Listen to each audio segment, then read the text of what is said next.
ఏమండో నేను మీ చుట్టాలబ్బాయి ఇంట్లో బొడ్డోడు అనుకుంటున్నారా మా మేనల్డేనండి. ఇప్పుడు వాళ్ళ ఇంటికి వెళ్తున్నాను వాళ్ళ బర్త్డే అని చెప్పేసి వెళ్తా ఉట్టి వెళ్తే పోగలదు కదా. అందుకే ఇంకోండి కవర్ అట్టుకు వెళ్తాను. కవర్లో ఏమని అనుకుంటున్నారా? గెస్ చేయండి. మీరు గెస్ చేసిన ఏ ఐటమ్ ఇందులో ఉండదు. ఎందుకంటే అనుకుంటున్నారా? చూసేయండి ఇందులో ఏముందో. నిమ్మకాయలు. ఎవడైనా స్వీట్ బాక్స్ లేదా ఫ్రూట్స్ అట్టుకెళ్తాడు. నువ్వేంటారా నిమ్మకాయలు అట్టుకెళ్తున్నావు అనుకుంటున్నారా? ఎందుకంటే సాయంత్రం బిర్యానీ చికెన్ వండించేస్తున్నారు. దాంట్లో పిండి కూడా నిమ్మకాయ ఉండాలి కదా. అందుకే నేను అట్టుకెళ్ళిపోయిన నిమ్మకాయలు. మరి మామూలుగా ఉండదు మనతో చుట్టాలబ్బాయి అంటారా బాబు.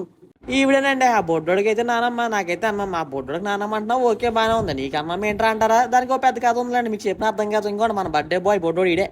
సాయంత్రం పార్టీలో యాక్టివ్గా ఉండాలని చెప్పేసి ఇప్పుడే పాలు పట్టించేస్తున్నారు బొడ్డోడికి.